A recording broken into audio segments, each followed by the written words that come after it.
Hola, buenas tardes. Muchas gracias por estar acá junto a nosotros hoy, a pesar de Leslie, el huracán, no sé si saben.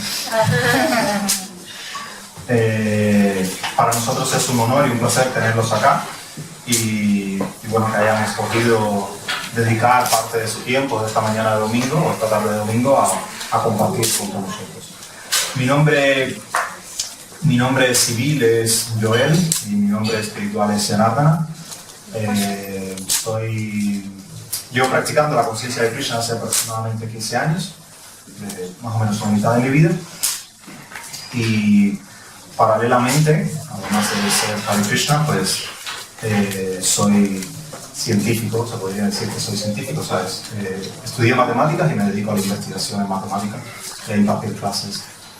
Soy estudiante de doctorado y imparto clases como parte del convenio con la universidad. Entonces, nada, esta charla, esta semana sí me tocaba a mí, la anterior tuve que darla porque la persona que estaba planificada para que la diese no llegó a tiempo.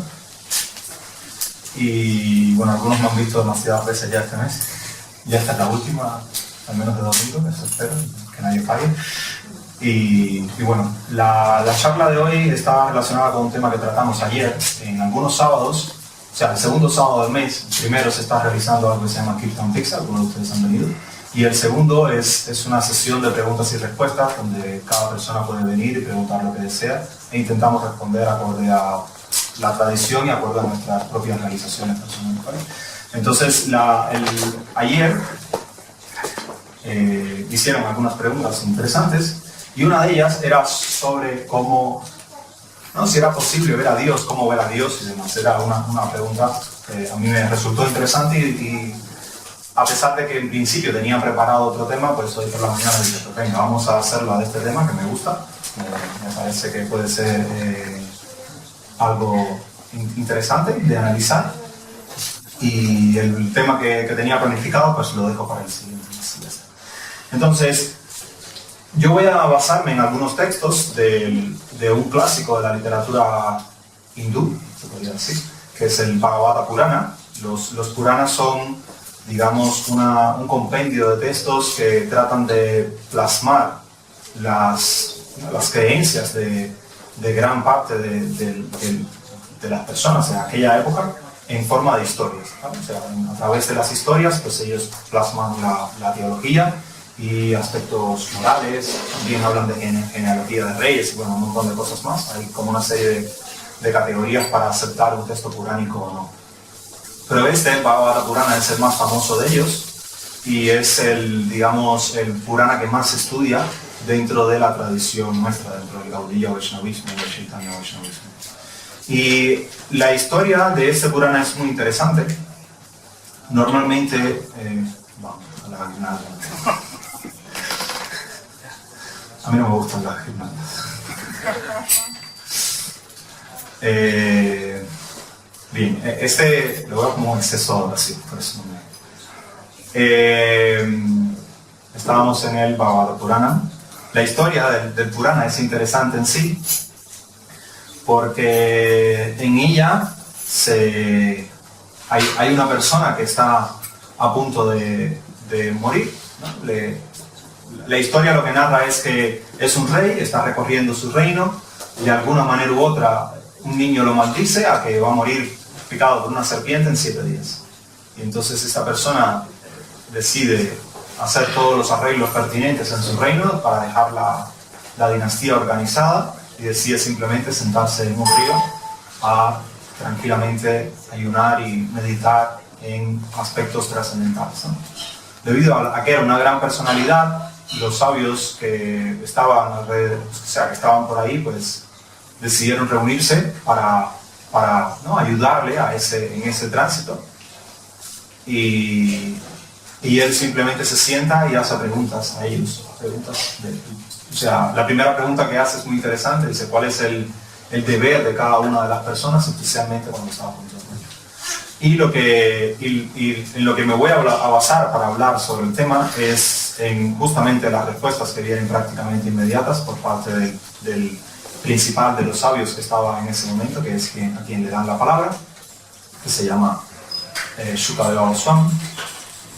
Y está en el segundo canto del libro, en el segundo tomo del libro, los capítulos 1, 2 y 3. Para los que, si en algún momento desean, ¿no?, quieren indagar un poco más, yo solamente voy a coger una selección de versos, no voy a tomar todo el texto de manera exhaustiva, si no diese tiempo, aunque me voy a dejar definitivamente versos muy interesantes, pero voy a tomar los que más me resultan significativos. Esencialmente, Shukadeva Goswami habla de 3 procesos en estos 3 capítulos. Uno es uno que aparece incluso en los primeros textos védicos, que es la meditación en el llamado Purusha Shukta, es una especie de... O sea, es tratar de ver a la divinidad en cada uno de los aspectos de este mundo, ¿no? Es una especie de... Cada uno de los aspectos del mundo lo relacionas con la divinidad y ves como que el mundo no es diferente de la divinidad en sí. Ese es el primer punto que voy a tratar. El segundo, que es el segundo capítulo de ese tomo, habla sobre cómo meditar en el Señor dentro del corazón, o sea, meditar en la divinidad dentro del corazón. Y el tercero habla del Bhakti Yoga, o el proceso del servicio devocional. Entonces esos son los 3 capítulos que voy a tratar. Principalmente voy a hacer más énfasis en el primero y un poquito en el segundo y muy poquito en el tercero. Más o menos, esa es la idea de lo que tenía planificado. Entonces, ¿por qué surge la pregunta? A mi opinión es una pregunta muy interesante, ¿no? Todo el mundo habla de Dios, pero bueno, yo no veo a Dios por ninguna parte. Está la famosa frase creo que es cuando van por primera vez a la luna, o cuando van por primera vez salen del espacio, diciendo, bueno, vi muchas cosas, pero yo no vi ni a Dios ni a los ángeles, cosas así. Y para muchos eso fue un conflicto de fe bastante profundo cuando se producen los primeros viajes espaciales y demás. Ya otros lo tenían claro de que no iban a haber nada de eso. Entonces es una pregunta, y evidentemente los religiosos pues tratan de buscar explicaciones del estilo, bueno, que Dios no lo podemos ver con estos ojos, que como es espíritu pues él no se puede ver. En la Biblia directamente, por ejemplo, se dice que nadie puede ver el rostro de Dios, cosas por el estilo.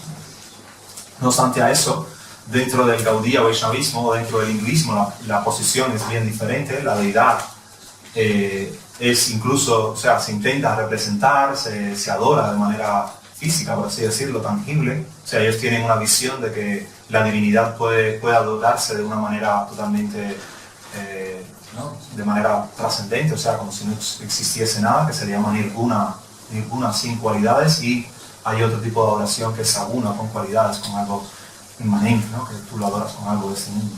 Pero bueno, eso es otro tema. En cualquier caso, dentro del hinduismo sí existe una percepción de que uno puede ver a Dios y que uno puede verlo cara a cara en algún momento. Al menos dentro del Gaudiya Vaishnavismo existe esa visión sin duda alguna. Pero además de eso existe la visión de que uno puede percibirlo, aunque no pueda verlo directamente. Yo, o sea, concretamente no he visto a Dios, ni remotamente, con lo cual lo que sí puedo hablar es de cómo estos versos del Bhagavatam, a mí, en lo personal, me han servido para intentar buscar lo excelso buscar lo excelso de este mundo y conectarlo con la divinidad. Eso es lo que pretendo, ¿vale? En cierta medida. El texto, de alguna manera u otra, o uno de los textos que comienza la sección del capítulo 1 de ese tomo, dice: la máxima perfección de la vida humana, ya sea que se logre mediante el conocimiento completo acerca de la materia y el espíritu, mediante el ejercicio de los poderes místicos o mediante el desempeño perfecto de la ocupación obligatoria, consiste en recordar la personalidad de Dios al final de la misma. O sea, esa es la primera respuesta en cierta medida que le da Shukadeva Goswami Maharaj Parishit. En esencia, o sea, pueden que haya muchos procesos, ¿no? Puede que haya muchas formas de lograr esto. Él habla de varios. El estudio de la materia del espíritu, que es Sankhya, el estudio dentro del hinduismo, esta asignatura, materia se le llama Sankhya. Mediante la práctica del yoga, o sea, para obtener poderes místicos, mediante la práctica del dharma, ¿no?, el actuar acorde al deber de uno. Dice esas tres, habla de esas tres, le dice: no importa cuál elijas, en última instancia a lo que debes llegar es a tratar de recordar a la divinidad, ¿vale? Ese es el objetivo, según él, de la vida, el objetivo último de la vida. Y de hecho hace reflexiones muy interesantes en ese primer secciones de versos referente a cómo la mayoría de las personas que no se dedican a reflexionar acerca de la trascendencia, ni se dedican a reflexionar acerca de la divinidad, visto desde la trascendencia, su vida es, ¿no?, como que carece de valor desde el punto de vista espiritual, ¿vale? Y tiene versos un tanto fuertes en ese sentido, pero que son muy interesantes y que pueden hacerle a uno reflexionar. No para uno criticar a los demás, sino para uno reflexionar con uno mismo. Él sigue diciendo, ¿qué valor tiene una vida prolongada que se desperdicia en la que no se ha adquirido ninguna experiencia después de estar muchos años en este mundo? Es mejor un solo momento de plena conciencia, porque eso lo inicia a uno en la búsqueda del bien supremo. O sea, ahí él compara el tema de la duración de la vida, sobre todo por el hecho de que Maharaj Parishi en cierta medida va a morir tempranamente, ¿no? O sea, por una condición o por lo que sea, pero bueno, le quedan 7 días. Y él dice, hombre, no importa cuánto te quede, lo importante es cómo utilices ese tiempo, ¿vale? No importa, o sea, puedes tener una vida muy larga y no hacer nada, o sea, los árboles están ahí sin hacer nada, hay algunos que tienen cientos, miles de años quizás. O hay personas que viven mucho tiempo y realmente su vida es poco productiva desde el punto de vista de la espiritualidad o de la búsqueda interior, ¿no? Y entonces él está diciendo, lo importante no es cuánto tiempo te quede, lo importante es cómo utilizas ese tiempo. Y después de hablar sobre diferentes temas, llega al primer aspecto de lo que voy a comentar, que es esta búsqueda del Purusha Sukta, de cómo, que aparece incluso en el Rig Veda, que es el primer texto védico, de cómo comprender a la divinidad a través de este mundo fenoménico, ¿no? A través de este mundo fenoménico. Dice, toda esta gigantesca manifestación del mundo material fenoménico es el cuerpo personal de la verdad absoluta. O sea, todo lo que vemos es como su cuerpo, todo lo que está lo asocian como una parte de ese cuerpo, de esa divinidad universal.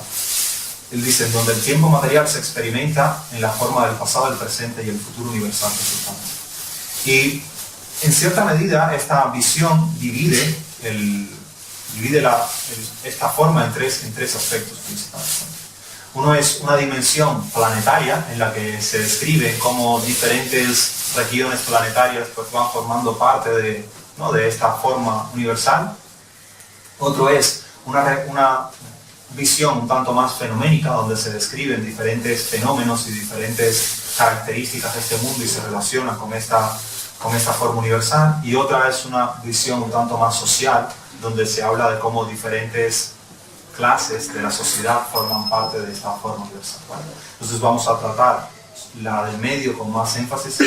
La planetaria no voy a llegar a ella porque aquí ni conocemos, o sea, por lo menos a mí me da igual los planetas. Yo vivo aquí en la Tierra y esta es la que me interesa, ¿vale?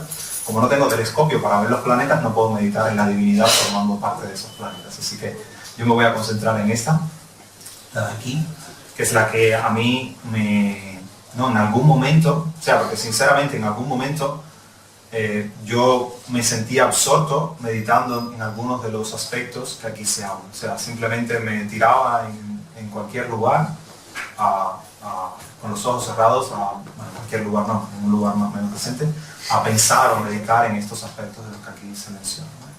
Entonces, él primero hace alusión a diferentes divinidades. En el hinduismo se tiene la idea de que prácticamente nosotros somos una especie de copia, ¿no?, de ese cosmos completo, y que nosotros las funciones que realiza nuestro cuerpo están regidas o sea, tienen diferentes aspectos. Uno es los sentidos, ¿no?, con los cuales realizas la acción, otra es la entidad viviente que realiza la acción, y otro es una divinidad que permite que la acción se realice. O sea, relaciona cada una de las actividades principales del cuerpo con diferentes divinidades que gobiernan diferentes planetas o diferentes aspectos, y a la vez esas permiten que esas acciones se lleven a cabo. Esa es la visión en términos generales de gran parte del hinduismo. Entonces él habla, por ejemplo, de las 10 direcciones, como son los oídos de esta forma universal. Es curioso porque si a ti se te cargan los oídos y no funcionan bien, pues normalmente te mareas, como para mí es algo. Y como el sonido físico es su sentido de la audición, o sea, el sonido que existe es el sentido de la audición de esta forma universal, o sea, puedes oír porque existe eso. Habla de las fosas nasales relacionadas con unos semidioses y cómo la fragancia material es el sentido de su olfato. Y así va describiendo, ¿no? O sea, el sonido universal es el sentido de su audición, la fragancia que nosotros podemos percibir, toda la que existe, es el sentido de su olfato, de esta forma divina, por así decirlo. La fragancia de las flores. Sí, bueno, de la tierra, de las flores, de cualquier cosa. Sí. Su boca es el fuego ardiente, la esfera de su espacio sideral constituye las cuencas de sus ojos y el globo ocular es el sol con el cual, como la capacidad de ver. O sea, el sol es, en cierta medida, si nosotros no tenemos luz, no podemos ver, ¿vale? Si nosotros, lo más cercano que tenemos a nuestros ojos son los párpados y no los vemos, porque no llega luz a los ojos y con lo cual no podemos verlo, ¿vale? Si no hay luz, no podemos ver. La luz puede ser, en aquella época pues la luz que había era la del sol, con lo cual hacen la reflexión referente al sol. Habla de cómo el sentido del paladar es el dios de las aguas dentro del hinduismo, que es Varuna, por así decirlo, y cómo el jugo, la esencia de todo es su lengua, con la cual se pueden probar las cosas. O sea, va relacionando cada uno de los aspectos con los que nosotros podemos percibir con un aspecto divino. Y eso lo curioso es que prácticamente en cada una de las actividades de vida que tú realices, puedes de alguna manera u otra vincularlos con la divinidad. En el Gita hacen algo similar. Por ejemplo, Krishna en el Gita dice, yo soy el sabor del agua, yo soy la luz del sol y de la luna, soy la fragancia de la tierra, soy la habilidad del hombre. Y va describiéndose cómo uno puede percibirlo a través de diferentes manifestaciones de este mundo. Y también eso te permite meditar en lo divino cuando pruebas un vaso de agua, o cuando ves el sol o la luna, o cuando ves algo extraordinario creado por el hombre, o no sé, esta sección se llama, bueno, en el capítulo 7 hay una sección que es donde están estos versos que estoy citando, y hay otra sección en el capítulo 10 de la Bhagavad Gita que se llama Vibhuti. O sea, habla de cómo Krishna se manifiesta a través de esos vibhutis o de esos aspectos, ¿no? Sobresalientes, por así decirlo. Después sigue diciendo, los signos védicos son el conducto cerebral del Señor, o sea, digamos, todas las conexiones cerebrales son esos himnos que se describen en el Rig Veda. Y uno que a mí me gusta mucho es la energía ilusoria material, es su sonrisa. Es algo muy poético desde cierto punto de vista. Maya, la energía material, la clase pasada preguntaban por ella, es la sonrisa de esa divinidad. En cierta medida, ¿por qué? Porque es algo, primero es una energía suya y es algo que es muy atrayente, ¿vale? que algo más atrayente que una sonrisa. El otro día una amistad me decía que, ¿cómo decía? Ahora no recuerdo, pero bueno, algo de que una sonrisa es la más peligrosa de las curvas, por así decirlo. Y es cierto, o sea, una sonrisa es algo que puede cambiar totalmente la visión que uno pueda tener de todo, ¿no? Entonces, cuando veamos algo extraordinario de este mundo, podemos relacionarla con una sonrisa de la divinidad. Y eso es algo, a mi opinión, a mí por lo menos, desde el punto de vista poético, me impactó mucho. Y hay más interesantes, ¿no? De la poesía, por así decirlo. Después hablan, bueno, diferentes características como la modestia es la parte superior de sus labios, el anhelo es su mentón, la religión es su pecho, la irreligión es su espalda, el océano es su cintura y las colinas y las montañas son sus huesos, los ríos son sus venas, los árboles son los vellos de su piel, el aire omnipresente es su respiración. O sea, uno puede conectar cada uno de estos aspectos con la divinidad, y realmente es cuando meditas en ello, cuando te acuestas en un lugar tranquilamente sin tratar de estar pensando en más nada y meditar en estas descripciones que se dan y ver los árboles como vellos de ese cuerpo universal o los ríos como venas de ese cuerpo universal o las nubes, después ya llegarán en algún momento las nubes como sus cabellos, y esas cosas es un ejercicio de introspección bastante interesante. Y al menos a mí, en su día, me fue muy placentero desde el punto de vista interno el hacerlo. Todavía lo es. O sea, es algo, al menos para mí, extraordinario. Uno muy interesante dice, las eras son sus movimientos, o sea, el paso del tiempo son los movimientos de esta forma universal. Las nubes son sus cabellos, como ya dije. Los fines de los días y las noches son su traje. Qué cosa más espectacular ¿no? que la puesta del sol o el amanecer. Y se describe en esta literatura como los trajes, ¿no? de gala, por así decirlo, de esta divinidad. Y la causa suprema de la creación es su inteligencia. Y otro que a mí me resultó curioso es la variedad de aves indican su magistral sentido artístico. O sea, ¿no? la variedad de todos los plumajes. Entonces esta es una manera muy interesante en que los sabios de la tradición védica conectan prácticamente todo lo que ellos tienen a su alrededor con la espiritualidad y con una manera de crecer desde el punto de vista espiritual, de una manera poética, de una manera real, inmanente y de una manera en que puede ser percibida por cualquiera. Después habla del aspecto social que comenté, que describe cómo las personas, ¿no? lo que ellos llamaban brahmanas, que son en aquel entonces era la clase sacerdotal, ahora a la actualidad yo lo traduciría como el sector de personas que tienen una naturaleza intelectual. Se describen como el cerebro de la sociedad, como la cabeza de la sociedad, porque es por donde la sociedad debería pensar y por donde la sociedad debería hablar. Describen a los kshatriyas, que eran los militares o los gobernantes entonces, ahora yo los describiría como administradores o personas con una tendencia administrativa. Son los brazos, porque son los que ejecutan acciones y a la vez los que protegen a la sociedad. Describen a los vaishyas, que eran los comerciantes entonces, como el estómago de la sociedad, ahora pues son los productores, por así decirlo. Y describen a los shudras, que eran los obreros o personas en general, como los pies de la sociedad, que eran los que sostenían la sociedad. Claramente aquí esto se le puede dar una interpretación más político-social que realmente religiosa, pero en aquella época todo estaba vinculado con la religión, con lo cual es imposible separarlos. Pero realmente este sistema, que en principio está basado en cualidades y no tanto en nacimiento, después se derivó en el sistema actual de casas, que está más basado en nacimiento y que es un desastre verdaderamente. Pero esencialmente lo que dice es que el Gita, por ejemplo, dice que uno debe tratar de dedicarse a lo que por naturaleza le es más cómodo o la inclinación que uno tenga acorde a estas características. Y es algo muy sensato, en mi opinión. Muchos de los problemas en la sociedad es porque, primero, algo interesante de esta, al menos desde el punto de vista ideal, es que las personas intentaban contribuir al todo social, al cuerpo social, como veían toda esta estructura como parte del orden cósmico, por así decirlo, relacionaban, ¿no? la estructura social con el orden cósmico. Cada uno de ellos trataba de contribuir a la sociedad en vez de pensar un tanto más egoístamente. Y cuando la sociedad se organiza de manera apropiada, donde todos contribuyen por ella, es mucho más saludable que cuando cada uno quiere tirar para su lado y adoptar posiciones por el hecho de que la posición es prestigiosa o le da determinados beneficios y no porque formen parte de su naturaleza. Terminan siendo desastres en realidad.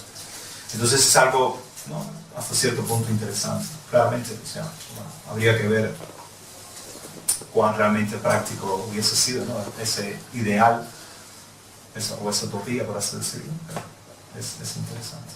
Y por último, prácticamente la sección con la que él termina esa serie de versos describe: de ese modo te he explicado el gigantesco concepto material y burdo de la personalidad de Dios.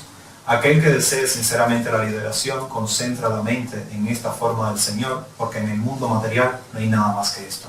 Es algo hasta cierto punto genial, porque lo que tienes aquí es eso, o sea, materia, aquí no ves más nada, ¿vale? Lo que vemos aquí es los árboles, el río, el sol, las estrellas y poco más. Evidentemente hay más.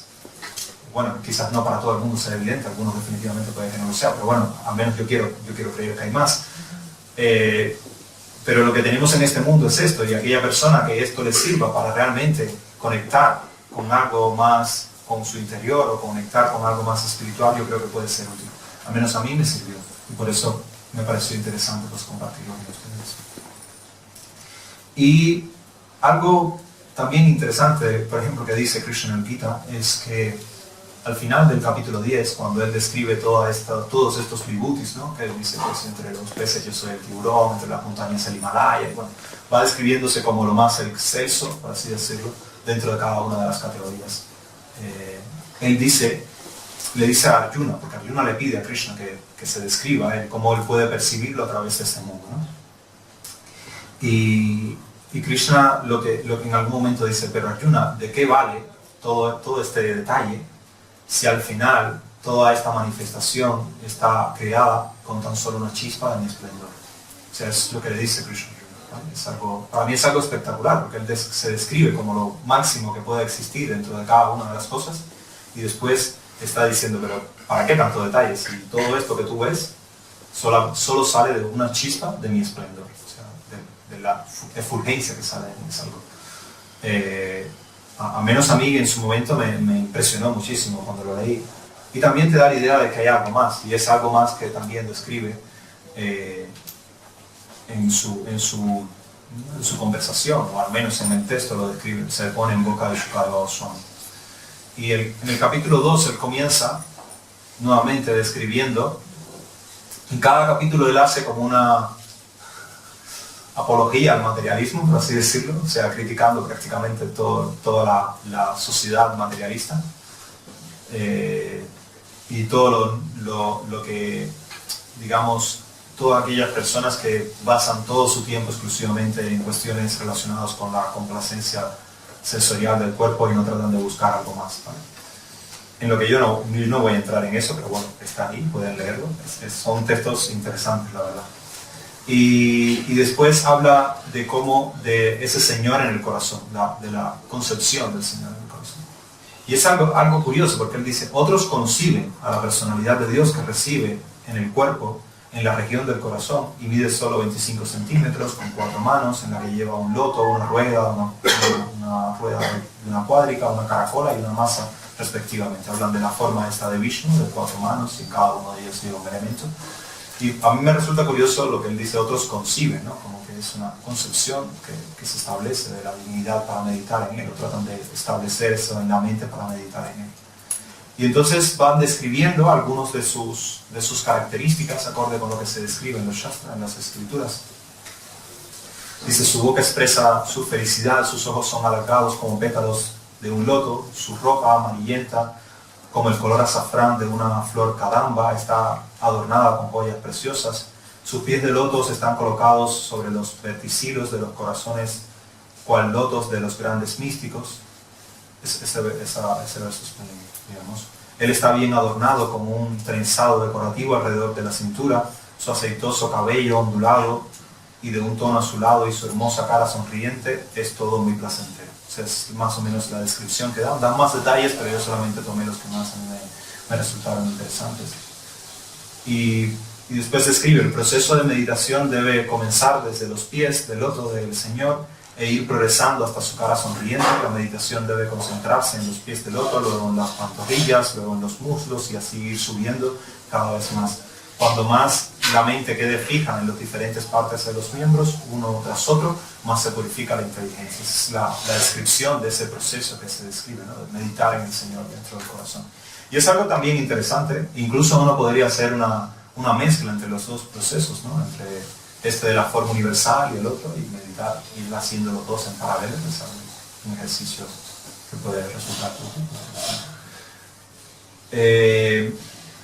Habla también, y ya por último, en el último capítulo, él habla de, digamos, diferentes para esto, al dios de lo otro para lo otro, al semidios de esto. O sea, va describiendo diferentes deidades y diferentes propósitos que uno pueda alcanzar en su vida a través de ellos. Y concluye de alguna manera u otra que una persona que tenga una inteligencia más amplia, ya sea que esté llena de todos los deseos materiales o que no tenga ningún deseo material, eso es interesante. O sea, no importa la condición en la que te encuentres, o que desees la liberación o no, en cualquier caso la recomendación que da Shukadeva Goswami es que toda persona debe por todos los medios tratar de comprender al Supremo y adorarle. Esa es la conclusión que describe Shukadeva Goswami en su texto.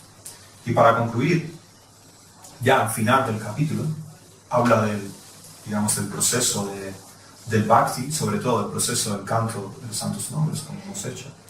Él dice, sin duda alguna, que está hecho de acero el corazón que, a pesar de que uno cante el santo nombre del Señor con concentración, no se transforma cuando el éxtasis aparece, las lágrimas se inundan en los ojos y los vellos se erizan. Esa es la forma en que él termina el capítulo, a mi opinión, de manera muy poética y para mí es espectacular, ¿no?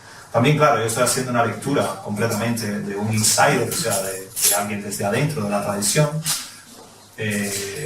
No estoy haciendo una lectura externa de los textos. Pero para mí, desde el punto de vista... o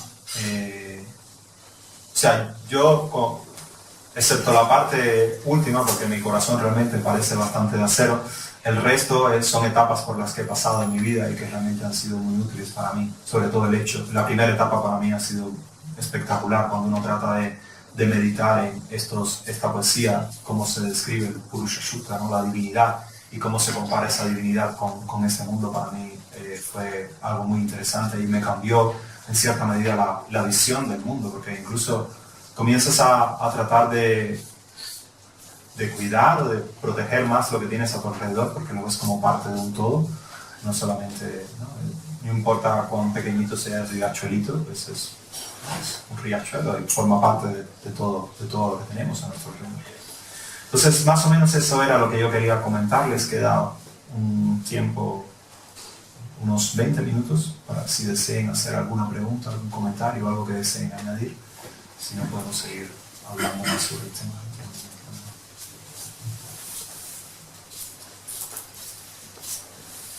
¿Nadie? Una pregunta. Sí.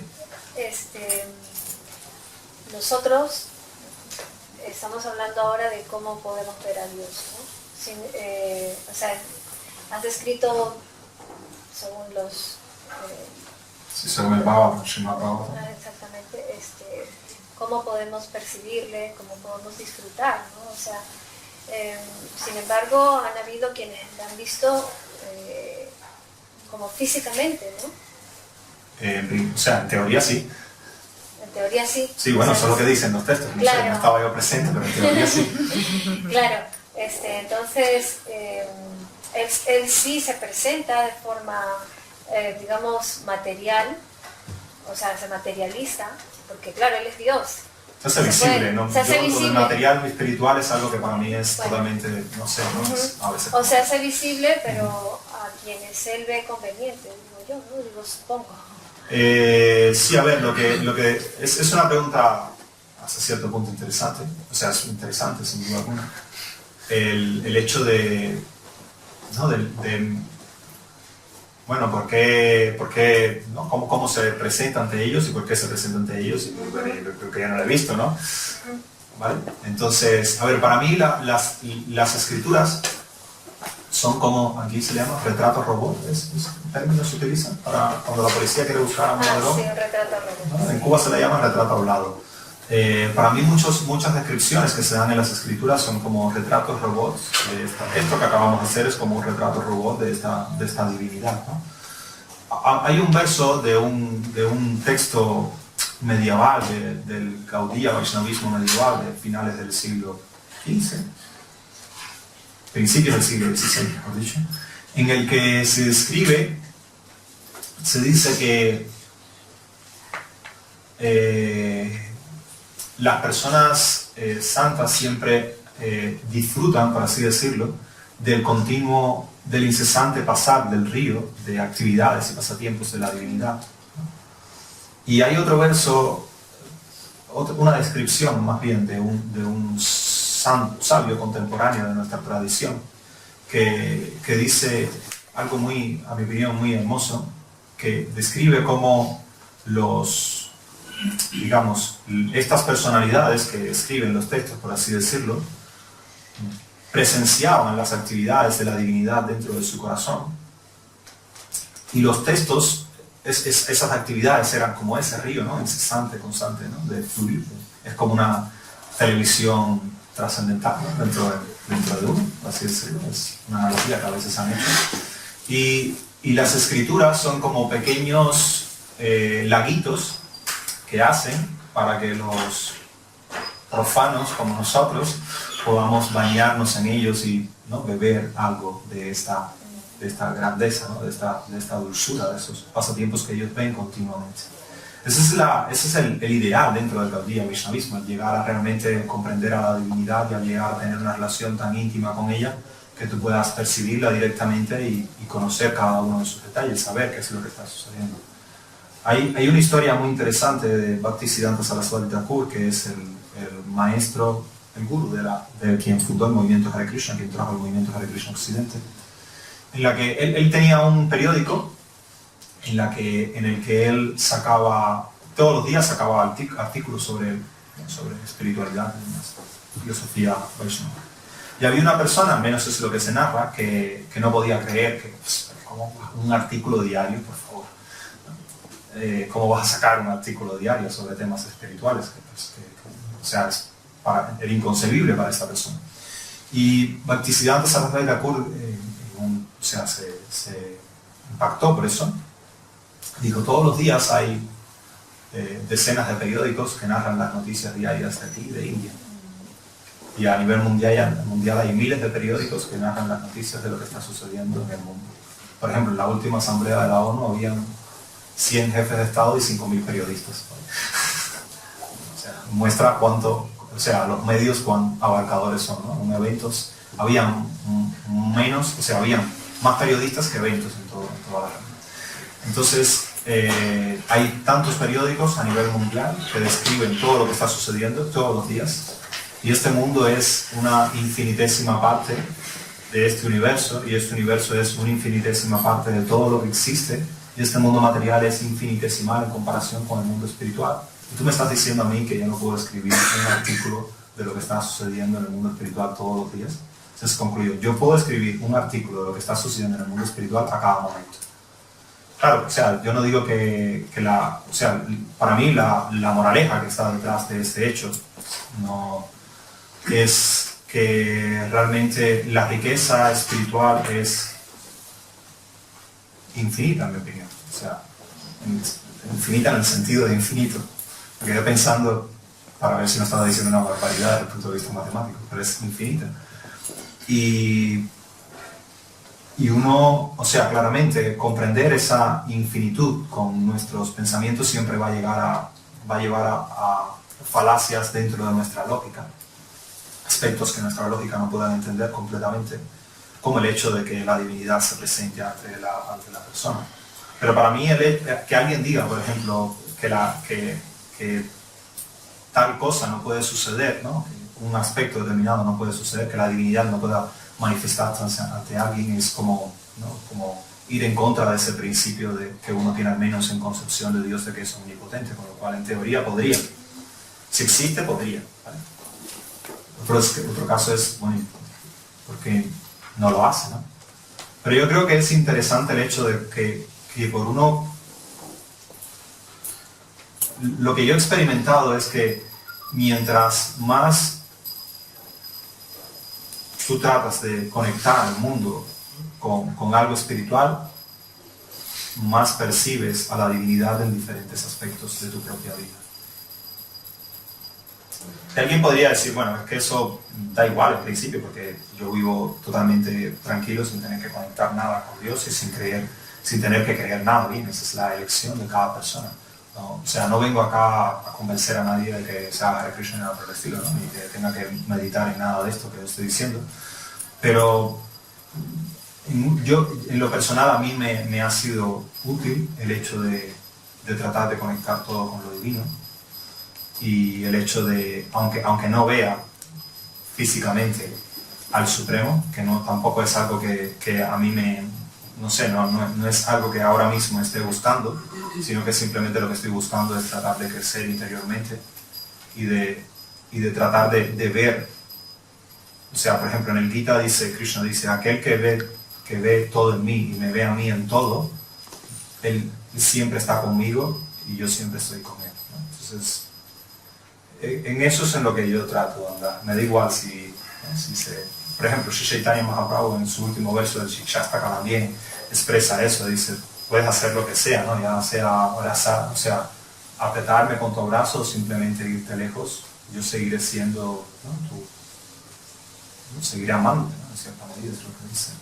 O sea, que a mí en realidad no me es igual verlo o no verlo ahora mismo, a lo mejor en otro momento te digo algo diferente, pero ahora mismo me es indiferente porque no es lo que busco, sino que lo que busco es vivir en este mundo de la manera más armónica posible con la sociedad y con todo lo que me rodea, pero tratando de mantener cierto grado de espiritualidad, no que lo que hay en mí sea solo materialismo y trivialidad, por así decirlo. Ese es lo que yo intento. Pero sí, supuestamente, también es, para mí algo interesante es que la divinidad puede manifestarse en la vida de uno de muchas maneras, o aspectos divinos pueden manifestarse en la vida de la persona de muchas maneras, y que siempre va a depender del espectador, ¿no? de la persona que lo va experimentando, de su propia vida. Y incluso si uno no creyese las descripciones de la literatura védica como totalmente literales, o sea, ¿qué más da si, al menos desde mi punto de vista, si Krishna en una forma física estuvo ahí y le describió algo, o si eso proviene directo, o si fue a través de su corazón, o sea, para mí eso es indiferente, o a través de otra persona, o a través de algo que pudo.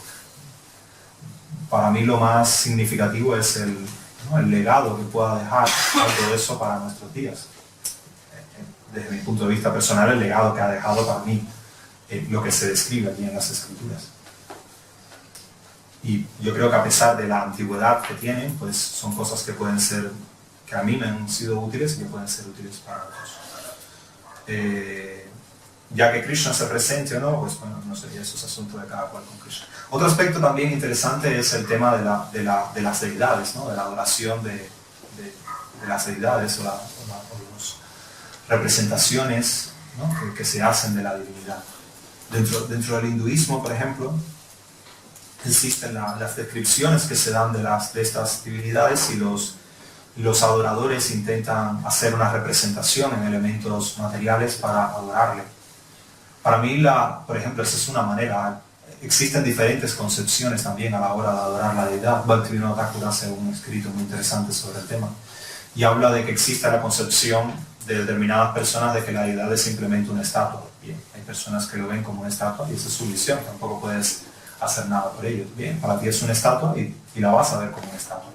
Hay otras personas que tienen una visión de que la deidad es una representación iconográfica de lo divino, por así decirlo. O sea, que tú representas lo divino como una manera de conectarte con lo divino. Y hay otras personas que realmente creen que la divinidad está ahí, o sea, que se manifiesta ahí en la forma de la deidad y la adoran como la divinidad, no como un vínculo, no como una conexión. Entonces también, por eso digo que va a depender del observador, de la concepción que tenga el observador a la hora de hacer la adoración. Eso va a cambiar mucho en la visión que pueda tener de las cosas. O sea, si tú quieres ver una estatua con peluca, lo que vas a ver es eso y más nada, ¿vale? Pero si tú quieres ver una relación íntima, o tú quieres ver cómo establecer una relación íntima con lo divino, vas a tener eso. Y lo vas a tener de una manera muy especial, según lo que describen los propios practicantes. Es como cuando un niño, cuando mi hijo, por ejemplo, yo le compro un paquete de, qué sé yo, de lo que sea, patatas fritas. Y lo primero que hace es abrir el paquete y darme una patata a mí. O sea, yo no necesito que él me dé una patata frita, porque yo le compré el paquete, puedo comprarme uno para mí. Pero el vínculo afectivo que se establece al hacer eso es muy estrecho y muy profundo. Y lo mismo sucede con la adoración, ¿no? de la deidad. O sea, Krishna no necesita que le den comida, que le peinen, que nada de eso, porque en realidad hay descripciones, por ejemplo, ¿no? Críticas, ¿no? Hacia la adoración de la deidad. Sí, es tan poderoso que ni siquiera puede ¿no? quitarse una mosca que esté sobre él, ¿no? O sea, porque está rígido, ¿no? O sea, está en un aspecto material. Pero también no es la adoración de la deidad, no es la manifestación de la divinidad, no es la opulencia la que se manifiesta, sino que lo que se manifiesta es la cercanía, la posibilidad de tenerlo ahí y de adorar a su representación como si fuese él mismo, y de establecer un vínculo muy estrecho con la divinidad y que ese vínculo estreche los lazos afectivos que hay entre el ser humano y lo divino. Y eso es algo muy especial que solamente se puede experimentar, o sea, como decía George Harrison, solamente puedes saber a qué sabe el pudín cuando lo pruebas, ¿entiendes? O sea, es algo que no es que por mucho que yo le explique, pues no voy a poder a una persona que simplemente la ve como una estatua hacerle ver lo que percibe otras personas. Y eso es algo interesante. Por ejemplo, los estudiosos de ciencia de la religión, sobre todo, la ciencia de la religión se estudia en diferentes campos. Uno de ellos es la fenomenología de la religión, en la cual se estudia los fenómenos por los que pasan los practicantes.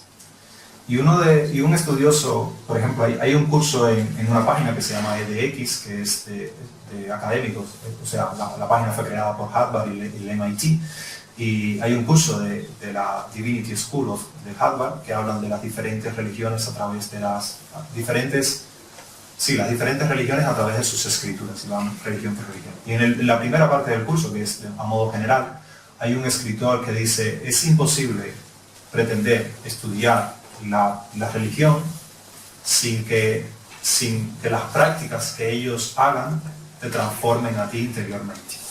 O sea, si tú pretendes estudiar el fenómeno religioso como un mero espectador, no vas a poder entender lo que esas personas están percibiendo. Nunca. Eso nunca lo vas a poder entender. O sea, tú puedes hacer un poco de antropología y describir que si hace esto, que si hace lo otro, que si tiene esta sonrisa, que si tiene esta mirada, que si... ¿no? Esas cosas externas las puedes escribir. Pero lo interno que percibe el practicante solamente lo puedes percibir si tú mismo transitas el camino y haces tú también una transformación interior. Eso es algo que es curioso, porque pocas personas que se dedican a criticar la práctica religiosa se dedican a meditar o pensar sobre ese fenómeno. Y es algo, para mí al menos, cuando lo vi de académicos me pareció, dije, wow, chapó, ¿no? Como que me quito el sombrero ante ti porque realmente es cierto. Y es realmente lo que hace una persona creer o no creer.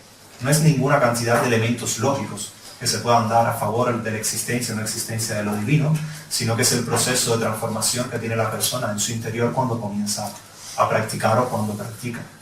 La práctica es lo que le hace, ¿no? Creer en algo o no creer en eso. Entonces, creo que me he extendido un poco más de lo que realmente he preguntado. Sí, Richard. En una ocasión le preguntaron a Prabhupada a qué religión pertenece la conciencia de Krishna. Y Prabhupada respondió: la conciencia de Krishna no pertenece a ninguna religión, porque es el origen de todas las religiones. ¿Qué interpretación haces tú de esta respuesta? Yo creo que la respuesta, o sea, yo creo que a ver, desde el punto de vista histórico, nosotros pertenecemos al hinduismo. Eso es más que claro, porque, o sea, si uno va a la definición que tienen los académicos de hinduismo, esencialmente, bueno, vamos a partir del hecho de que hinduismo es una palabra que no proviene de la propia práctica, ¿no? O sea, es una palabra externa que fue impuesta, por así decirlo. Existía un río que se llamaba Sind, y la siguiente civilización después de los hindúes eran los persas, y los que estaban del lado de allá del río les llamaban sindúes. No había H y después no había S en la siguiente tradición, y después eso derivó en hindúes. Todo lo que se practicaba del lado allá era hinduismo. A día de hoy no hay una única definición de hinduismo porque hay un montón de prácticas totalmente diferentes, pero esencialmente, por ejemplo, en la Suprema Corte de India se determinó que hindúes eran todos aquellos que aceptaban los Vedas. Y como nosotros aceptamos los Vedas, acorde a esa definición, pertenecemos al hinduismo, ¿vale? Eso desde el punto de vista académico e histórico. Por otra parte, para mí, todas las religiones, todas las prácticas auténticas de búsqueda espiritual no pertenecen a ninguna religión, sino que son la religión original. Porque la religión original, en última instancia, es despertar amor puro por Dios. O sea, por ejemplo, el propio Prabhupada en algún momento dijo que religión de primera clase es aquella que permite despertar amor puro por Dios en sus practicantes. Entonces, cualquiera sea, también podría decir lo mismo del cristianismo si realmente el objetivo último es eso. Entonces no va tanto a la práctica, al proceso en sí, sino que en mi opinión va más al practicante, ¿no? A la manera en que el practicante desempeña la religión, porque a fin de cuentas la religión está, o sea, la idea, una de las cosas que también, uno de los mitos que también uno tiene sobre religión es que todas las personas de una determinada práctica religiosa piensan igual o tienen el mismo código de creencias, y eso no es cierto. O sea, dentro de un mismo proceso religioso puede haber una diversidad inmensa y una cantidad de creencias muy grandes y muy diversas. O sea, la manera en que yo percibo la conciencia de Cristo, que yo practico el Bhakti Yoga, es muy diferente a la que la percibes tú y otras personas más.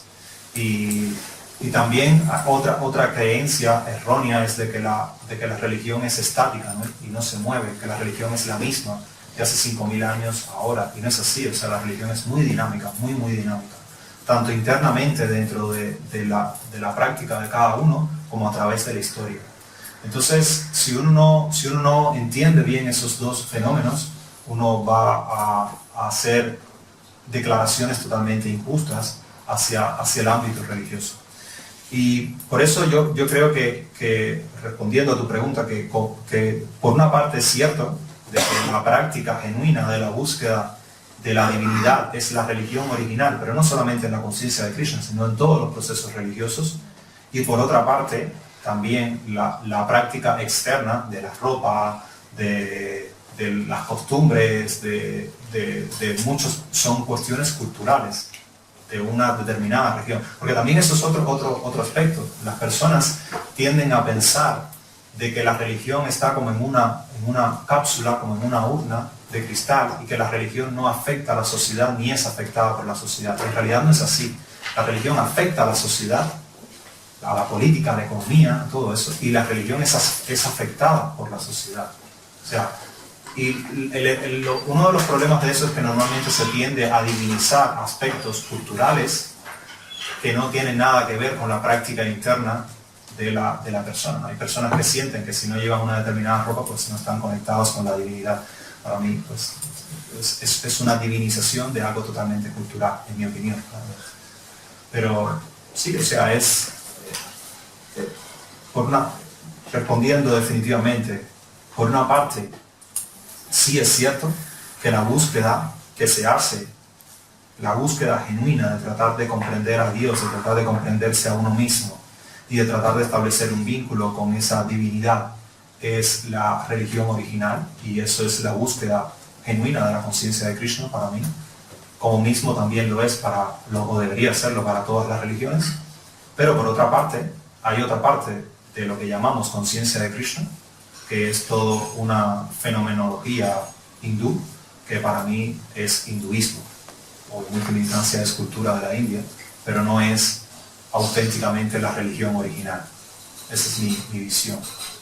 Usar un determinado tipo de ropa, usar un determinado tipo de marca, hacer un determinado tipo de ritual, no es la religión original para mí, o hablar en un determinado tipo de lenguaje. Para mí la religión original es la búsqueda interna de encontrar a Dios dentro de tu corazón o en todo lo que te rodea, y de conectar con la divinidad y con todo lo que está a nuestro alrededor. Y eso lo podemos encontrar en la conciencia de Krishna y en casi cualquier otro proceso fidedigno de la religión. Esa es mi visión. Claramente no tiene por qué coincidir con la de todo el mundo, pero es mi lectura y mi visión al respecto. Yo, entiendo que lo que Prabhupada quería decir era eso, ¿no? de esa búsqueda original, y no necesariamente el proceso externo. ¿Alguna otra pregunta o comentario? Entonces, muchas gracias por su atención. Espero que tengan una excelente tarde acá hoy junto a nosotros y que haya sido al menos algo provechoso. Ahora va a haber una ceremonia litúrgica abajo, vamos a cantar y bailar un poco. Espero que les disfruten. Muchas gracias.